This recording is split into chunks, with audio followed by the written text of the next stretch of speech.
titled 7 Ways to Reduce Fleet Cost. There may be many other ways to reduce fleet cost, but during my career as a fleet manager, I spent about 25 years in fleet management before becoming a fleet management consultant, and I experienced the hard job of trying to control fleet cost, and it's important to everyone. It's certainly important to all of you because I'm sure you're faced with many challenges within your organization, how to control rising costs or even reduce costs. And if you can do some of these things to help you reduce costs, it certainly will, I would say, enhance your opportunities for possibly a pay raise or a promotion or something like that. I always tried to make sure that the management knew what I was doing to reduce and control costs, because, hey, we all want to do the best job we can. So let's get into the specifics. I titled it 7 Ways to Reduce Fleet Costs, and here's a list of the various ways that you might consider to reduce cost. Number 1 being a smaller fleet. If you don't have as many vehicles, it just makes, it's just common sense that the cost is not going to be as high, or will be less for a fewer number of vehicles. The next one is reduce vehicle miles traveled. Once again, this is kind of a common sense thing, and many of these principles you could actually apply to your own personal vehicle. If you don't drive as many miles, you don't burn as much gas, and you don't require as much maintenance, have to replace tires as often, things like that. So reducing is a good way to reduce fleet costs. Get more miles per gallon. Right now, strangely enough, fuel prices are down, so people maybe don't think this is quite as important, but I'm quite confident that fuel prices will go back up in the future at some point in time, and getting more miles per gallon is a way to help you reduce cost. And certainly the fourth one, lower the cost of fuel, lower fuel cost, is a way to reduce fleet cost. Number 5 is a very important one, as we shall see, reducing vehicle life cycle costs. And I will explain during the presentation some of the basic principles of life cycle costing and why it's important to try to address issues as far as acquisition and resale value. Number 6 is lowering maintenance cost, and ways to do that is reduce the labor cost or the parts cost or commercial repair costs on your fleet. And finally, number 7 is lower your overhead, or also known as indirect costs. And we'll explain what that means. So let's first address, let's take a look at the potential of achieving these cost reduction strategies. In reality, you can't really effectively achieve some of these things. Some of these things have far more potential in terms of dollar value and also your ability to control than others. For example, the very first one, a smaller fleet. The savings potential is very large there, as we shall see. And your ability to control that, I've rated that as medium, because there are ways that we will show you that where you can reduce the number of vehicles in your fleet. So this is really a hot topic in fleet management, not just federal fleet management, but all fleets are constantly battling to control the size and the number of vehicles in their fleet. The next one is reducing vehicle miles traveled. Well, the savings potential is not nearly as large there, and your ability to control that is fairly low as a fleet manager, because the users are out there using the vehicles on a daily basis. They need those vehicles to do their job, and there are only a limited number of ways that you can implement to reduce the number of miles that they use those vehicles. The next one, get more miles per gallon. I rated that as a fairly low savings potential. Ability to control is medium, because if you do buy newer vehicles, as you constantly replace old vehicles in your fleet, you will see that the newer vehicles get a better fuel economy. So the savings potential is important, but it's not nearly as large as some of the other factors. The same with lower fuel costs. There's really not much that we can do as fleet managers to control the cost of our fuel. The next one, reduce vehicle life cycle cost. As I said, this is a very important one, and it's rated $3 signs, and the ability to control is fairly high, because if you can implement life cycle costing analysis in your fleet, you'll be able to reduce substantially the total cost of operating your vehicle, also called TCO, total cost of ownership. The next one, lower maintenance cost. Savings potential is certainly significant, but not terribly high. Vehicles do require maintenance, and there's only a certain number of things that you can do, as we shall see. Lower overhead costs, the management costs, indirect costs. The savings potential is fairly modest in that area, and your ability to control overhead costs is pretty low.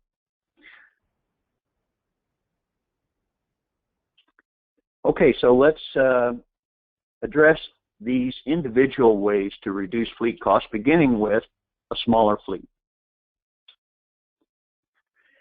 Here's just a general cost estimate of potential savings. If you have a 1,000 vehicle fleet, we estimate that a light-duty vehicle costs a total of about $5,000 per year to own and operate.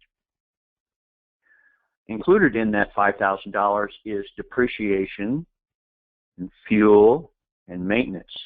So it's not just the operating cost of fuel and maintenance, but it's also a very important factor to consider to look at depreciation. So if you add up all of those things, it costs about $5,000 per year per vehicle. If you could reduce just 20 vehicles from your fleet, you would see a savings of approximately $100,000 per year. A 10% reduction in a 1,000 vehicle fleet is fairly achievable. We've done quite a number of fleet right-sizing studies for many organizations and federal, state, and local governments, and it's a reasonable objective to attain a 10% fleet size reduction. So if you could reduce 100 vehicles, $500,000 per year. If you could really go all out and reduce 200 vehicles, you could save up to $1 million per year. And by the way, that $5,000 per year is fairly conservative. If you get into medium and heavy-duty vehicles, that number can go up to $8,000 or $10,000 per vehicle per year or more.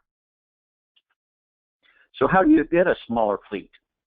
Federal fleets are required to perform what's called a VAM, which is a vehicle allocation methodology, and that is required by a recent executive order, EO 13693. Actually, a VAM has been required for about 6 or 7 years now in federal fleets, but it was recently re-emphasized by this new executive order that was issued in 2015. A VAM is required by federal management regulations, Title 41, Section 10234.5, that you perform a VAM at least every 5 years or more frequently if the agency's mission changes. What is a VAM? Well, simply it is a right-sizing study that should address 100% of the vehicles in the fleet. The VAM should clearly identify specific candidates for elimination. It should identify opportunities for right typing the fleet. What does right typing mean? Well, that means that you might be running a large SUV when the job requirement really only necessitates a mid-size or compact sedan. So right typing is really working to identify what the job being performed is and what type of vehicle is most appropriate for that position. Next, identifying opportunities for alternative fuel vehicles. That's also pretty important requirement of the executive order. And finally, you need to calculate estimated cost savings by right-sizing your fleet. You need to get credit for your efforts for doing all of this work and it's certainly a challenge, right-sizing a fleet, because the vehicle operators, they're going to fight tooth and nail to retain every vehicle that they have in their possession. But if you can show clear evidence of underutilization in vehicles, specific vehicles, then you can make a hard case to management that you can downsize your fleet. Next, the second item, reduce vehicle miles traveled, or VMT. Here's a few ways to reduce vehicle miles traveled. A hot topic in the federal government these days is reducing home-to-work travel. This tends to typically apply to law enforcement vehicles that are authorized to take-home vehicles, but many other vehicles are authorized too for take-home, essentially commuting to and from work. If you can reduce that, you can certainly reduce the number of miles the vehicle travels. Some other basic common sense things: use teleconferencing instead of actually traveling to a meeting. As we're having a teleconference right here, right now, instead of all gathering in a room somewhere. So that's a good tool. Use public transportation. Improve routing and scheduling, and a good way to do that is use GPS systems that help routing and scheduling efforts. You can increase carpooling, and finally, use telematics to monitor vehicle usage. So here's an example. If you could reduce home to work for 100 people, I've outlined here some basic assumptions: 40 miles per day for a round-trip commute, 20 miles per gallon on the vehicle, fuel cost is $2.50, and assume 250 commute days per year. You could save $1,750 per vehicle, which would translate to a savings for 100 people of $175,000 per year. How much control do you have over this? Well, some, maybe, if you can identify, that are some of the justifications that may not be solid as far as justifying home to work, you might be able to make some reductions there. Certainly is a challenge, though, as a fleet manager.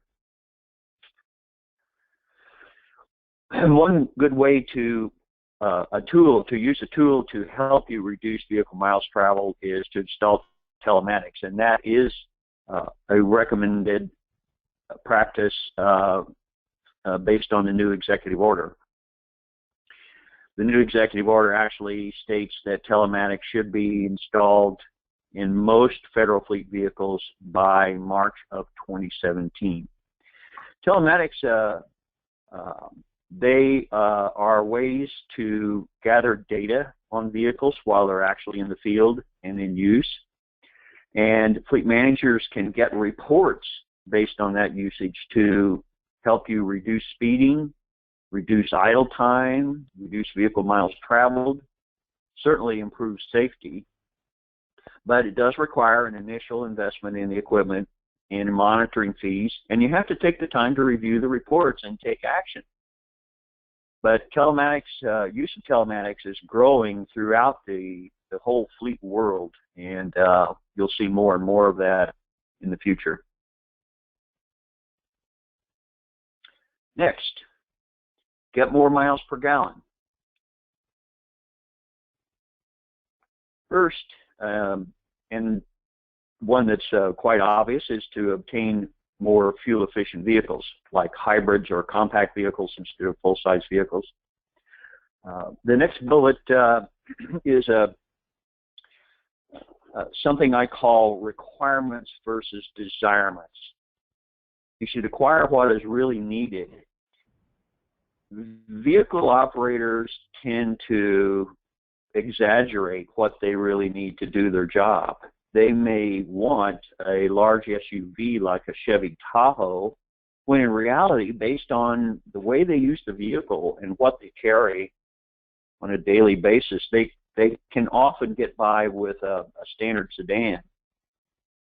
So it's important for fleet management people to try to sift through the desirements and figure out exactly what is needed for the job to be performed.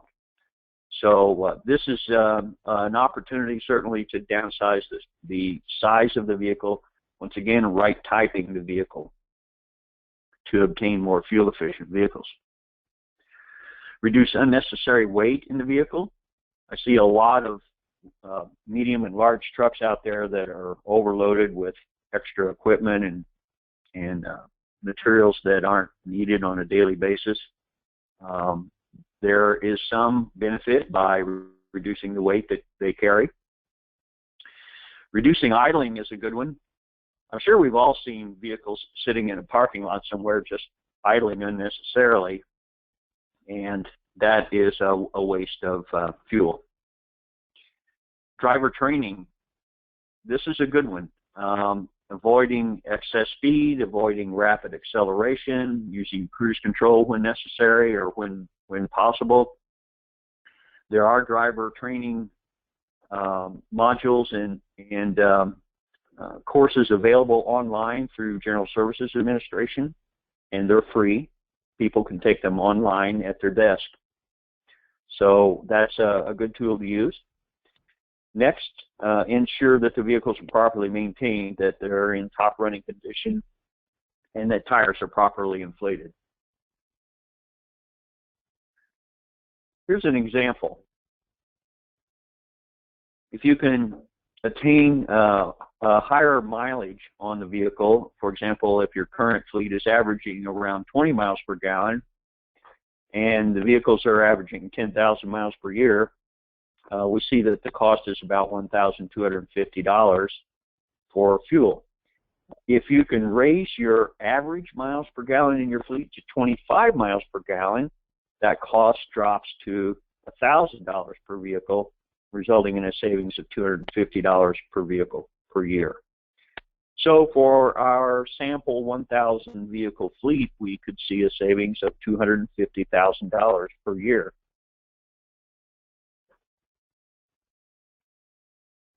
Next, lower fuel cost. Ways that federal fleets can lower their fuel cost is, number one, use a federal fleet fueling center. This is a fueling facility operated by a federal agency, because typically on-site bulk fueling facilities can acquire fuel at a much lower cost than commercial fueling sites like your corner gas station, Shell, or Mobil, or places like that. So if you can use a federal fleet fueling center, you're going to basically be consuming lower cost fuel. Once again, reduced vehicle miles traveled, that's going to lower your fuel cost. And using smaller, more fuel efficient vehicles, ride sharing, shuttles, taxi services, alternatives to ownership and operation of a vehicle. Use low-speed electric vehicles. In many cases, in many studies I've performed, vehicles are operated almost totally within a campus setting. Like for NASA, you might consider a space center a campus setting, and they, I know, are beginning to use many more low-speed electric vehicles. reduce speeding, and again, reduce idling, and use telematics to help you achieve some of those objectives. So here's an example for our sample fleet of 1,000 vehicles. You can lower the fuel cost from $2.50 a gallon to $2 per gallon. Your estimated savings would be about $250,000 per year. Next, reduce vehicle life cycle cost.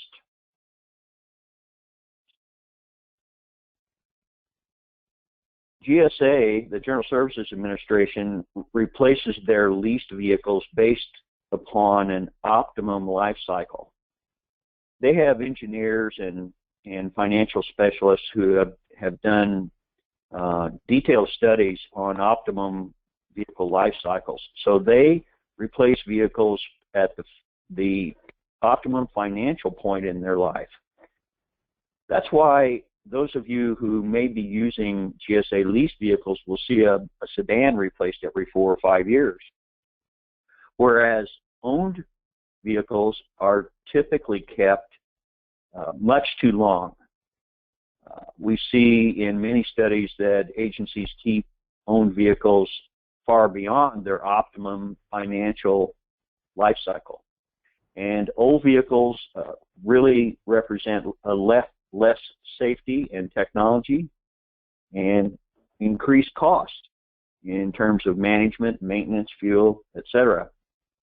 Also, an old fleet will experience greater downtime.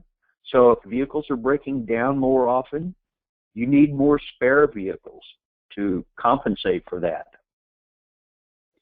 If you can reduce your vehicle life cycle cost, you stand to achieve a significant amount of savings. And I'm going to show you some examples here. The chart that you're seeing represents the typical life cycle cost analysis model that fleet managers use to optimize their replacement cycles. So what we're seeing here basically is a yellow line that represents maintenance and operating cost. That's repairs, preventive maintenance, fuel, etc. So when the vehicle is new in year one, you see that we have a very low maintenance and operating cost. But as the vehicle gets older and older, it requires more repairs, higher maintenance cost. The green line, on the other hand, is depreciation.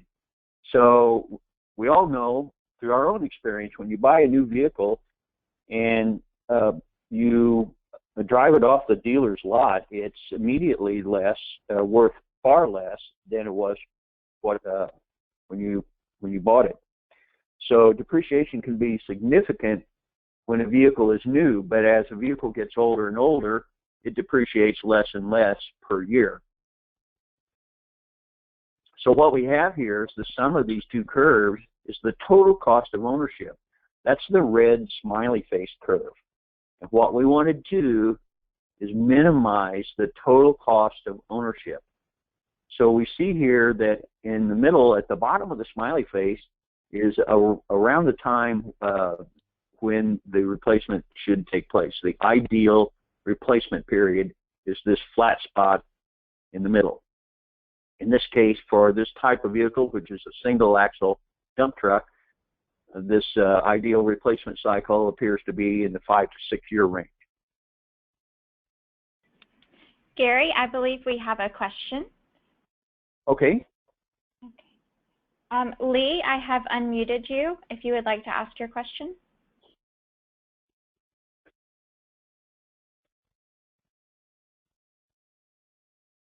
Okay, I'm going to mute him back. Okay. Go ahead. Thanks. Okay, Lee, if you're still on, feel free to type in the question. We certainly welcome questions. Next, let's look at detailed analysis on depreciation and life cycle costs. I don't want to overwhelm the audience with a lot of numbers here, but the intent is to show on the left-hand side of this table the various costs and factors that go into the analysis of an optimum life cycle. This is a study that we performed on a certain vehicle type. I believe it may have been the single axle dump truck. It takes into account depreciation, which is the capital cost, along with the operating costs, including fuel, maintenance, etc.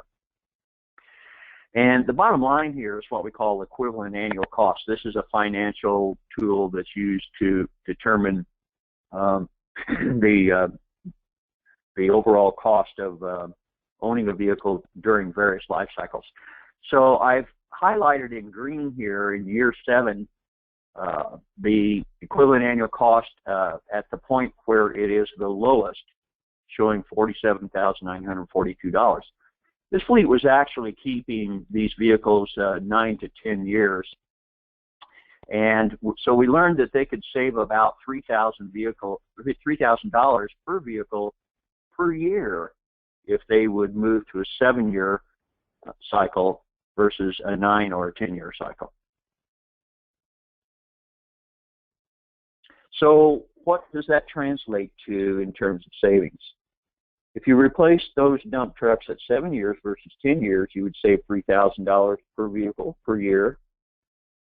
So the total potential savings for a fleet of 100 trucks would be $2.1 million over the 7-year period, which calculates to about $300,000 per year. And you get the benefits of operating a newer, more fuel-efficient fleet that probably also has lower emissions and many other benefits. Life cycle cost analysis is an important tool for fleet managers. There's more information available in other courses that address this. And in the full NPMA training program, we get into details on this. Consequences of ineffective replacement practices, that is, when fleets own vehicles and they keep them too long, the maintenance costs climb unreasonably. The resale value or the residual value declines. The older units use more fuel, they pollute more, the vehicle condition declines with age, and not just miles, they become technologically obsolete. Downtime increases, which makes fleet users less productive, and the users tend to avoid the older units. So the older vehicles are often neglected and become spare units, and so they are the users are obviously more inclined to drive the newer, better vehicles. So it essentially results in a larger fleet and many vehicles that are underutilized. Next, lower maintenance cost. What can we do here? Perform preventive maintenance. That is one of the key foundations of good fleet management. Provide training to vehicle operators.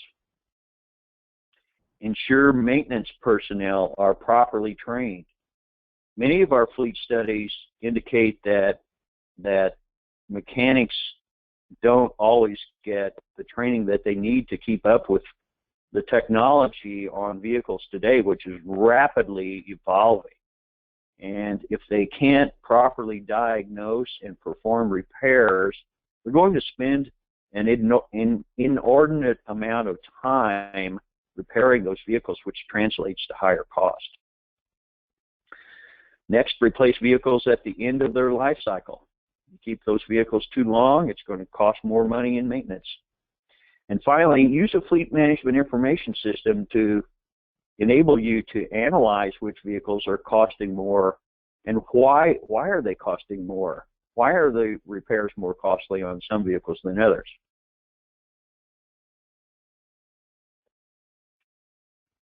So let's do a cost example here for our 1,000 vehicle fleet. If you could reduce maintenance cost per mile from 18 cents per mile to 15 cents per mile, and your fleet is averaging 10,000 miles per year, you could achieve a potential savings of around $300,000 per year.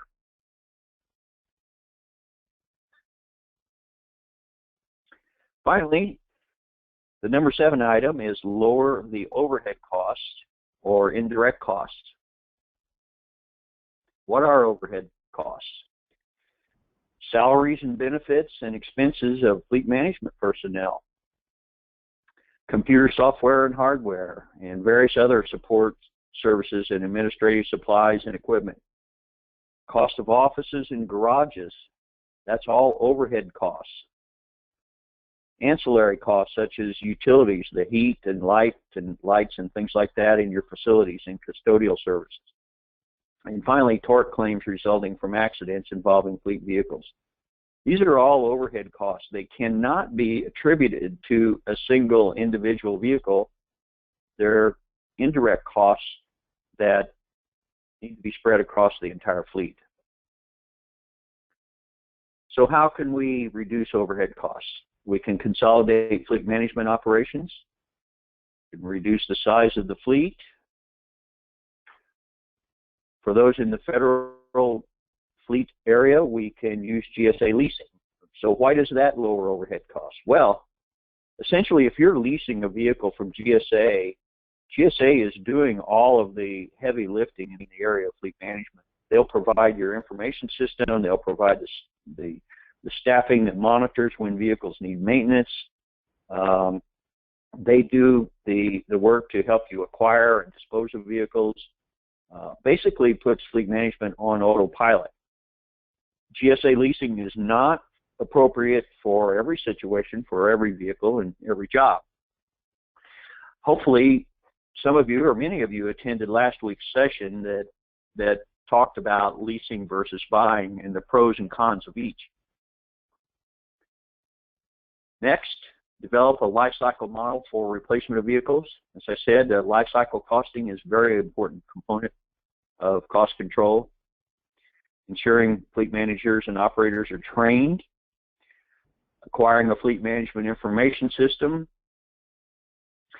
So if you could reduce one fleet management position in our sample 1,000 vehicle fleet, you would save potentially around $130,000, including salary and benefits.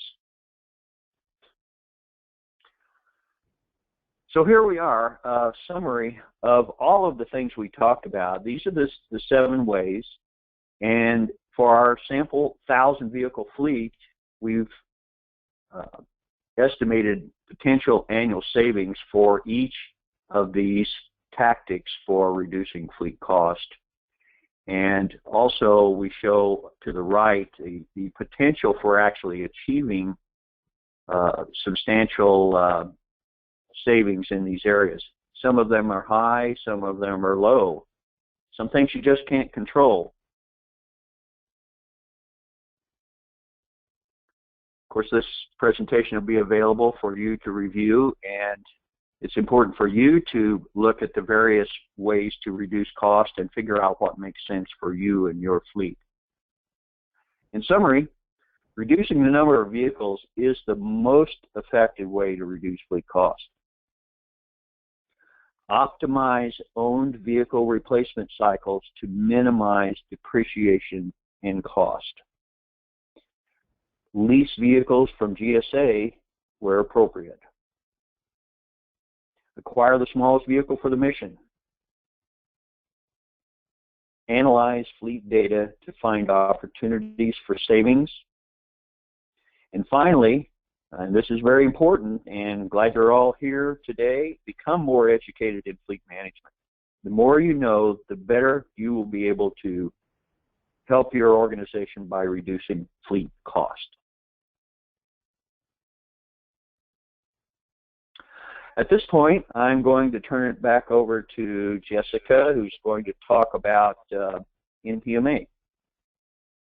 Thank you very much, Gary. And if anyone has any questions, you're welcome to go ahead and type those in and raise your hand while I go over this one last item for us. So just a note, for those of you who are not aware, NPMA offers a special interest group program that is no additional fee For members and non-members are also welcome to participate for no charge as well.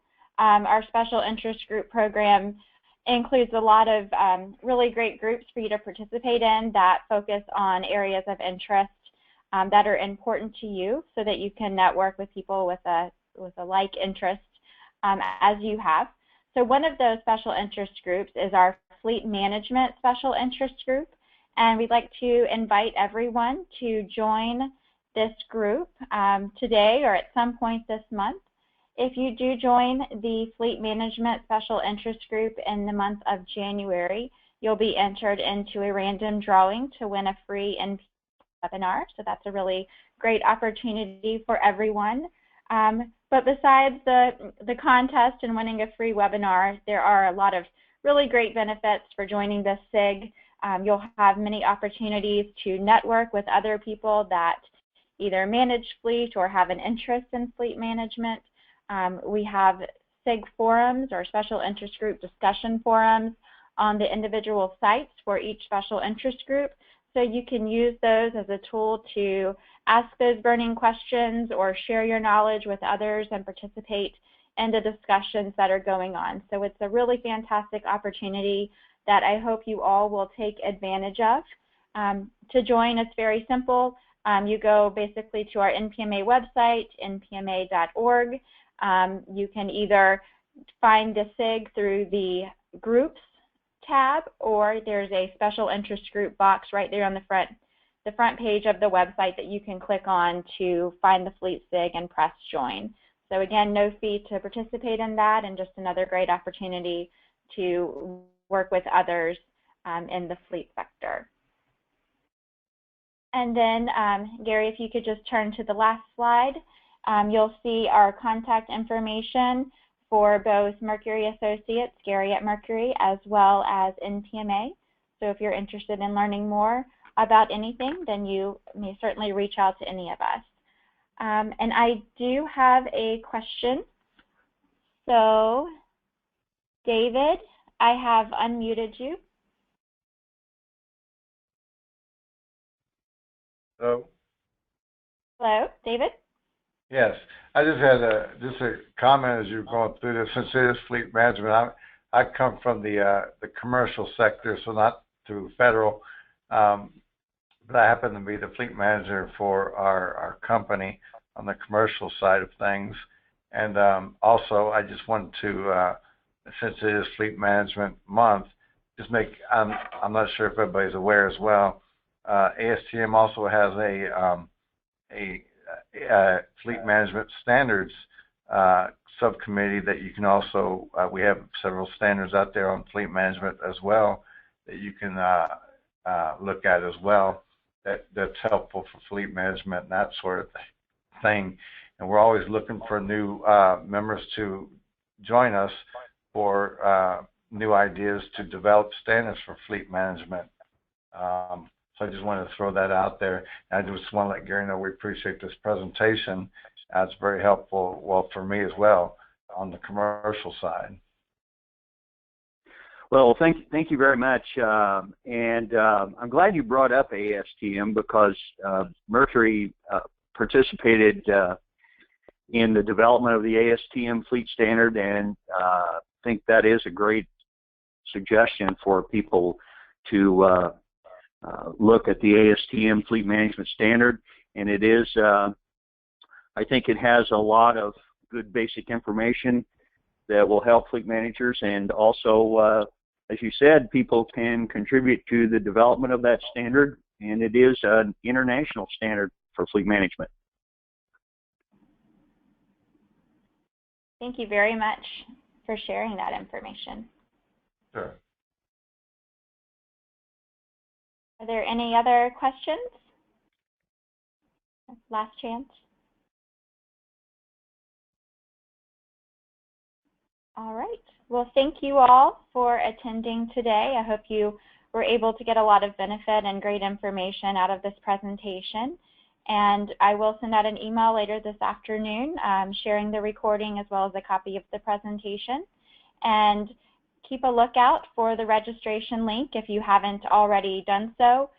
You may register for next week's webinar as well if you are interested in participating in that. I believe the topic will be Fleet Speak, so another great webinar that will be provided. So thank you.